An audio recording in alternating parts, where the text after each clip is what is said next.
Hello everyone, it is Hundasher here again. We are once again on the tower. I'm once again going to show you where Xur is before I show you any exotic items I have acquired in the intervening week since last time.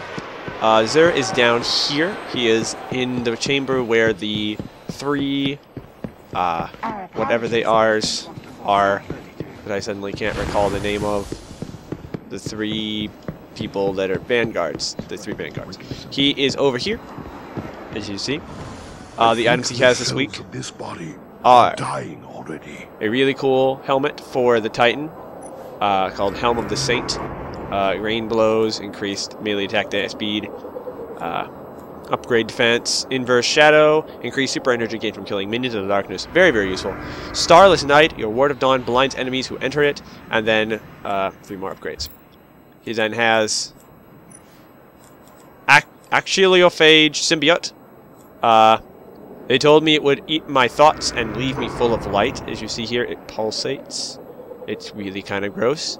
Helmet looks really cool, though. Abilities are Fastball, increase grenade throw distance, upgrade defense, Ashes to Asset, replenish super energy when you kill an enemy with a grenade, and then Last Man Standing. Golden Gun gains 1 additional shot per use. Very, very cool. And 3 upgrades for defense. And then we have the Sunbreakers again, which we've seen before. Red Death we've seen before, and then Exotic Engram Helmets, which we have seen before. And then here we have these things down here that are not exotic.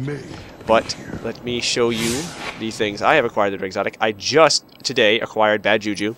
A little disappointed with it because the original images I'd seen of this weapon, it had void damage, and as you can see here, it does not have void damage. It also had 3 different ammunition types, and that is not something that it actually has. So apparently this is that was the beta version, I guess. I'm not sure. And this is the version I got from doing a exotic bounty. However, I have heard, I looked up online, that it will have a buff coming soon. So I don't know what that will be. Maybe in one of the DLCs or an update in the future. Anyway, so it has connect damage, full auto. Up here it says, if we believe your weapon wants to murder all of existence, then it will. Toland the Shattered. And I'm gonna, this skull here on it, you can see on my back there, it glows and green smoke comes out, which is really cool. And so let's go back and look at the abilities that it does have. It starts with Smooth Ballistics and full auto ability and kinetic damage. Smooth Ballistics increase less recoil, penalty to range. Soft Ballistics, less recoil, penalty to impact. And then Smart Drift Control, predictable and controllable recoil, penalty to range. Then we hip fire. This weapon has bonus accuracy while firing from the hip. Upgrade damage. Armor-piercing rounds. These Iridium Core rounds over-penetrate targets. Their mass slows down weapon handling. Send it. Increases the range. Looks like it doubles it there. Range and accuracy. And then Perfect Balance. This weapon has extremely low recoil.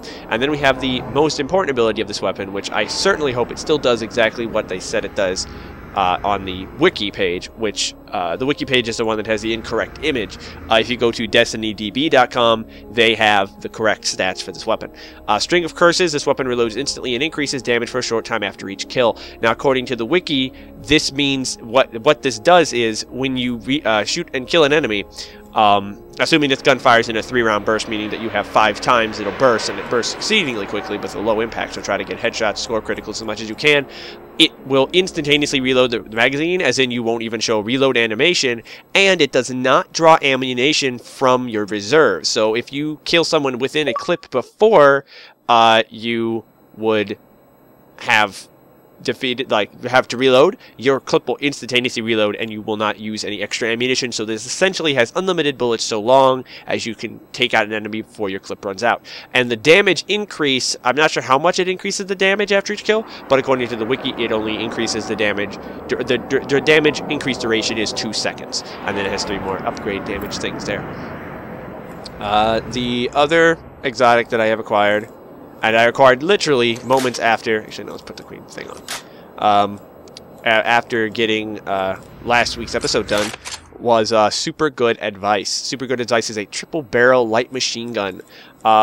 super good advice. This weapon is full of it.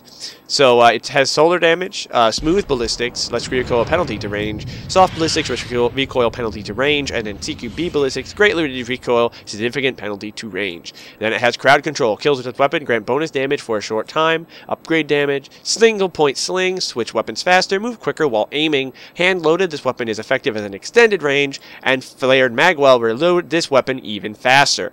And the special ability is super good advice. Almost all shots that miss their targets will return to your magazine. Now this weapon kicks like a mule and it sprays bullets everywhere. It's very hard to hit things with it.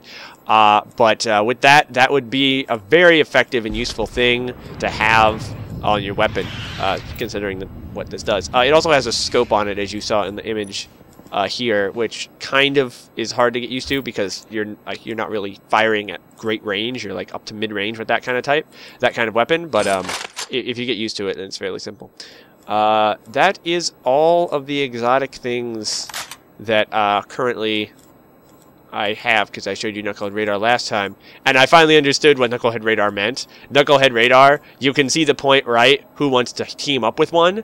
It detects knuckleheads, and you don't want to team up with knuckleheads. I got the joke later, haha. And that is all that that I have for this episode. I will most likely have gotten more stuff by next time. I also will probably have upgraded past 27 because hopefully I'll do the raid soon enough and get some raid armor, which apparently makes you look similar to the class of enemy that is associated with the raid. So if you defeat the Raid of Glass, you get armor that makes you resemble Vex more, and the weapons all from it have special elemental damages, even primary weapons, and they, as I've been told, and the armor all has special abilities that apply specifically to killing Vex. So that armor is something that I'd very much like to get my hands on, and I will do that next time. Also, if you're actually taking the time to watch this video, like alongside other people's videos who are much higher quality than mine, and you know, there's like 50 billion people out there doing the same exact thing I'm doing, which is just showing off exotic things in the game, I thank you very much, because my setup is obviously inferior, and I don't know why you take the time to watch my videos instead of theirs, but thank you so much for doing so. I know my quality isn't that great, but it's not something that I can really modify at the moment. I don't have the money, and it means a lot to me that you actually take the time to watch these. So thank you again, and I will talk to you in the next one. Bye. I told you.